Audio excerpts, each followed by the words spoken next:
నమస్తే welcome to Suman TV నేను మీ విష్ణు ప్రస్తుతంతో పాటు అడ్వైజర్ టు వెల్త్ యల్లా రెడ్డి గారు ఉన్నారు వారితో మాట్లాడదాం సార్ నమస్తే సార్ నమస్కారం అండి యల్లా రెడ్డి గారు ఇవాళ మీరు వస్తున్నారని తెలిసి ఏ టాపిక్ గురించి మీతో మాట్లాడదామని ఆలోచిస్తూ ఉన్నాను సరే అంటే రెగ్యులర్గా మాట్లాడే టాపిక్స్ కాకుండా ఏదన్నా ఇంకొంచెం యూనిక్గా ఉండే టాపిక్ తీసుకుందాం అనుకున్నాను సో చిన్న పిల్లల విషయంలో పేరెంట్స్ అనేవాళ్ళు ఎటువంటి ఫైనాన్షియల్ ప్లానింగ్ అనేది చేయాలి అండ్ మరీ ప్రత్యేకించి 0 to 10 years ఉన్న పిల్లల విషయంలో తల్లిదండ్రులు ఎలాంటి ఫైనాన్షియల్ ప్లానింగ్ని డిజైన్ చేసుకోవాలి అనే టాపిక్ గురించి అనుకున్నాను మరి మీరేం చెప్తారు 0 to 10 years ఉన్న చిన్నపిల్లల విషయంలో తల్లిదండ్రులు ఎటువంటి ఫైనాన్షియల్ మేనేజ్మెంట్ కానీ ఫైనాన్షియల్ ప్లానింగ్ కానీ చేసుకుంటే బాగుంటుందంటారు సార్ ఫస్ట్ బాబు పుట్టంగానే మన మైండ్లో అంటే బాబుని ఫస్ట్ ల్యాబ్లో తీసుకున్నప్పుడు మనకి ఏమన్నా వస్తుంది వీడు నా వంశాంకురం వీడికి I wanted to give the best education at the same time కోటీశ్వర్లను తయారు చేయాలి కోటి కాదు కోట్లు వీడికి ఇవ్వాలా అన్న ఒక మనసులో యాజ్ ఎ పేరెంటల్గా వచ్చేస్తుంది ఎట్ ది సేమ్ టైం మన ఇండియాలో ఉన్న అడ్వాంటేజ్ ఏంటి అంటే ఫాదర్ మదరే కాకుండా గ్రాండ్ పేరెంట్స్ కూడా అదే భావంతో ఉంటారు ఓకే సో ఇక్కడ అడ్వాంటేజ్ ఏంటంటే అందరి ప్రేమతో పాటుగా అందరి దగ్గర నుంచి మనీ కూడా కొద్ది గొప్ప ఆ బాబుకి వస్తుంది ఇక్కడ ఏంటంటే పాప కాకుండా బాబుకి అయితే ఎలా ఉంటుంది ఫైనాన్షియల్ ప్లానింగ్ అనేది మనం చూద్దామండి దీనిలో చూసుకుంటే it's nothing but next generation ఇదేంటంటే మన లింక్ ఎలాగో పాస్ట్కి ఫ్యూచర్కి లింక్ ఎలాగో ఆ బాబు కూడా link so coming generations together మనని నిలబెట్టేవాడు వాడే అన్న ఒక ఫీలింగ్ మనకి డెఫినెట్గా ఉండాల్సిందే సో అతనికి ఫైనాన్షియల్ ప్లానింగ్ ఎలా అంటే 0 to 5 years చూసుకుంటే అండి జనరల్లీ అక్కడ బాబు చేసేదేమీ ఉండదు to be frank financial planning ఇవన్నీ కూడా పేరెంటల్ ప్లానింగ్ అంతా కూడా సో ఇక్కడ ఫాదర్ చేయగలిగింది ఏంటి అంటే ఇది కరెక్ట్ ఏజ్ అని ఫస్ట్ గుర్తుంచుకోవడం అండి బాబుకి ఈ టైం నుంచే కనుక మనం స్టార్ట్ చేయగలిగితే బాబు లైఫ్ మొత్తము ఆ ఫస్ట్ పిల్లర్ అనేది మనం వేయగలిగాము మంచి ఎడ్యుకేషన్ ఇవ్వగలిగాము జనరల్లీ చాలామంది నాకు ఫోన్ చేస్తూ ఉంటారండి చేసిన సార్ బాబుకి 8 సంవత్సరాలండి 11 సంవత్సరాలండి 6 సంవత్సరాలు 7 సంవత్సరాలు ఎలా ప్లాన్ చేయాలని అడుగుతారు ఎందుకు జరుగుతుంది అంతా అంటే ఇనీషియల్లీ ఆ ప్లానింగ్ లేదు కాబట్టి చాలామంది చేసే మిస్టేక్స్ అండి 1 2 కాదు మ్యాక్సిమం చేస్తారు ఏదో ఉందిలే అది ఉంది ఇది ఉంది అలా క్యాలిక్యులేట్ చేస్తారు but over the period of 6th 8th 9th వచ్చేపాటికి ఏంటంటే అప్పుడు ప్రాబ్లం తెలుస్తాయి అరే నేను చేయలేదు చాలా వచ్చే కాల్స్ అవేయండి సో ఇక్కడ మనకి ఏంటి అంటే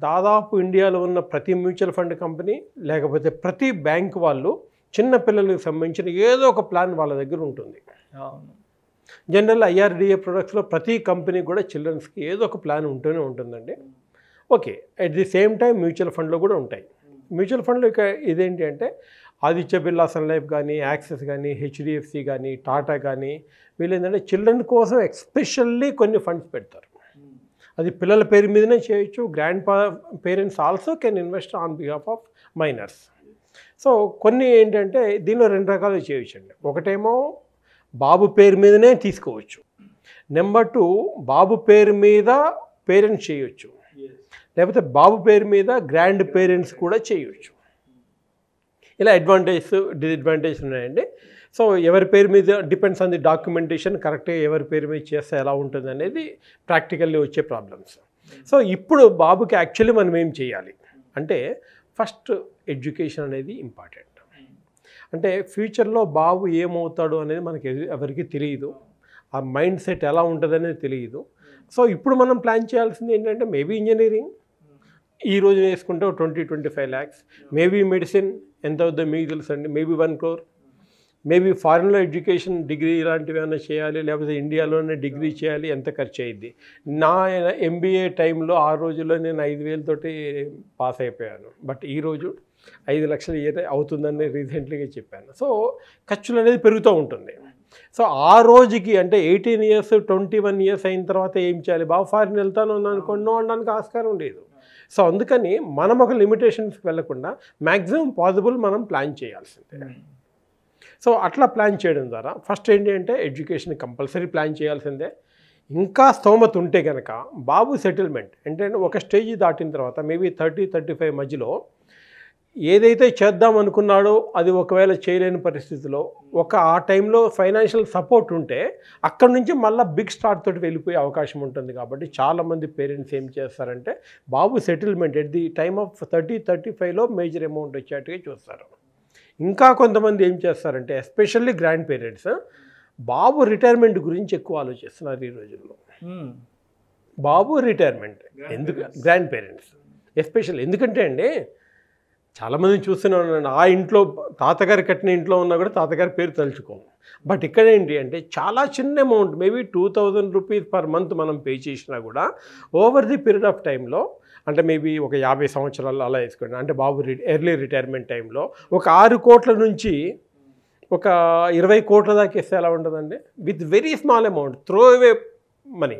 ఈరోజు అలా బయటికి వెళ్ళేసి వచ్చేస్తే ఖర్చు అయ్యే అమౌంట్ ఏమండి, చిన్న షాపింగ్ కోసం అలా బయటికి వెళ్తే 2000 ఖర్చు అయ్యింది. అలాంటి 2000 రూపాయలు పర్ మంత్ బాబు రిటైర్మెంట్ కోసం పక్కన పెడుతూ వెళ్ళామనుకోండి 6 కోట్ల నుంచి 20 కోట్ల మధ్యలో మనకు వస్తూ ఉంటుంది. Depends on how professionally you are managing that particular funds, depends on it of course. So ఇంత చిన్న అమౌంట్ గ్రాండ్ పేరెంట్స్ ఎందుకంటే బాబు రిటైర్ అయిన తర్వాత వచ్చే అమౌంట్ని ఇదిగో మా తాతగారు ఇచ్చిన గిఫ్ట్, తాతగారి పేరు అక్కడ 1-10 సార్లు తలుచుకోవడం జరుగుతుంది. ఎంత సంపాదించినా ఉపయోగం అండి అన్న వాళ్ళకి ఇది కరెక్ట్ అనమాట.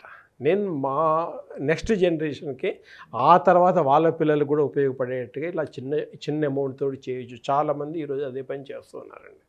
మరి ఇప్పుడు మీరు చెప్పినట్టుగా 6 నుంచి 20 కోట్లు అన్నారు కదా, మరి అంత పెద్ద కార్పస్ని మనం ఎండ్ ఆఫ్ ది డే రాబట్టుకోవాలి అంటే మరి ఈ మంత్లీ ఫినాన్షియల్ ప్లానింగ్ అనేది ఏ విధంగా చేసుకోవాలంటారు? జనరల్లీ అదేనండి, తాతగారు అదే అనుకుంటారు. చాలామంది నేను కస్టమర్లు ప్రతి ఒక్కరికి నేను పిచ్ చేస్తాడు, కొంచెమన్నా చిన్న అమౌంట్ అన్నా పెట్టండి పక్కన అని. సో బట్ వాళ్ళు అడిగే ఫస్ట్ క్వశ్చన్ యాక్చువల్లీ కరెక్టే సార్, నేను అంతకాలం ఉండకపోవచ్చు కదా, 50 సంవత్సరాలు ఉండకపోవచ్చు కదా. అదే greatness of the mutual fund. కొంచెం అమౌంట్ కార్పస్ అక్కడ పక్కన పెట్టేసేయండి, దాని మీద వచ్చే ఇంట్రెస్ట్ తోటి రెగ్యులర్లీ మీకు కమింగ్ 20 ఇయర్స్ కమింగ్ 50 ఇయర్స్ రెగ్యులర్గా ఆ అమౌంట్ ఎస్ఐపి ద్వారా రన్ అవుతూ ఉంటుంది. చిన్న అమౌంట్ అలా పక్కన పెట్టేస్తే చాలు. అది చాలామందితో నేను చేయించాను, వద్దు అన్నా కూడా నేను చేయించాను, లేదని మీరు పెట్టి తీరాల్సిందే. ఆ తర్వాత ఇప్పుడు అంటారనమాట చాలా మంచి పని చేశారండి ఆ రోజు, లేకపోతే ఇప్పుడు ఎందుకంటే 7 సంవత్సరాలు అయిపోయింది చూస్తున్నాం కానీ క్యాపిటల్ ఆ అమౌంట్ కన్నా ఎక్కువ ఉంది. ఎట్ ది సేమ్ టైం రెగ్యులర్గా ఎస్ఐపి వెళ్తూ ఉంది, అది గ్రో అవుతుంది, ఇది గ్రో అవుతుంది, it will never be zero. And బాబుకి అక్కడికి వచ్చేపాటికి మేజర్ అమౌంట్ వస్తుంది, 6 కోట్ల 50 కోట్ల మధ్యలో. ఇంకా ఒక్కొక్కసారి డిపెండ్స్ ఆన్ ది ప్రొఫెషనలిజం అన్నాయి చూడండి, అంతకన్నా ఎక్కువ ఈవెన్ బిగ్ అమౌంట్ కూడా రావచ్చు అక్కడ ఏమండి. సో వీటన్నిటికన్నా ముఖ్యం actually it is not our aim is that ఆ బాబుని మనీ మైండెడ్గా తయారు చేయడం కాదండి. అల్టిమేట్గా ఏంటంటే కొన్ని ఇంపార్టెన్స్ ఆఫ్ ది మనీ గురించి మనం చెప్పడం ఒకటి. Number 2 value of the saving. చాలామంది ఈ రోజుల్లో అదే మిస్ అవుతున్నారండి. వాల్యూ ఆఫ్ ది మనీ లేకపోవడం వల్ల ఆర్ సేవింగ్ ఇంపార్టెన్స్ లేకపోవడం ద్వారా చాలామంది ఒక పక్కదారి వెళ్ళడము, లేకపోతే అంటే పేరెంట్స్ కానీ ఆ వాల్యూ ఇవ్వకపోవడము అనేది మనము చిన్నప్పటి నుంచి కూడా ఇలా నీ పేరు మీద ఒక నెలకు ఒక 1000 రూపాయలు 2000 వేస్తున్నాము అంటే బాబుకి automatically over the period of టైంలో ఇంత అమౌంట్ నా పేరు మీద వస్తుందా, నా పేరు మీద కూడా చేయండి, నేను చిన్న పని చేస్తాను. ఇప్పుడు నా పేరు మీద చేయండి అని బాబు అడిగాడు అనుకోండి, యు ఆర్ నాట్ ఎర్నింగ్ కదా అంటే, నో ఐ విల్ ఎర్న్, నేను కారు తుడుస్తాను, నో ప్రాబ్లం, ఇంకా చిన్న పని చెప్పి నేను చేయిస్తాను, నా పేరు మీద ఎవ్రీ మంత్ ఇన్వెస్ట్ చేయండి.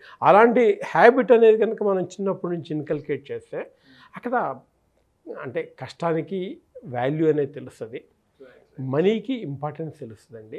సేవింగ్ చేయడం ద్వారా ఫ్యూచర్లో బాగుంటుందనే వాల్యూ తెలుస్తుంది. దుబారాన్ని ఖర్చు పెట్టొచ్చండి అల్టిమేట్గా ఇంకా ఏమండి. సో అంటే అలానే ఏదో ర్యాట్ రేస్ని ఇప్పటి నుంచే పార్టిసిపేట్ చేయమని కాదండి. Rat race is not, but happy మైండ్ని తయారు చేయాలి అంటే అల్టిమేట్గా ఈ మనీ వాల్యూ అనేది మనం చిన్న పిల్లలకి చిన్నప్పటి నుంచే ఇవ్వడం ద్వారా మనకు వచ్చే అడ్వాంటేజ్ ఇవన్నీ అండి. ఓకే అండి. ఇట్స్ నాట్ దట్ ఒక మంచి హెల్దీ వెల్దీ సిటిజన్ని తయారు చేయడమే మనీకి ఇంపార్టెన్స్ వాల్యూని కలగజేయడము. ఆ టైంలో నుంచి మనం చేస్తే అల్టిమేట్లీ ఇండియాకి ఒక గ్రేట్ సిటిజన్ ఇచ్చే అవకాశం మనకు ఉంటుందండి. Right thank you sir, thank you so much Yellareddy గారు.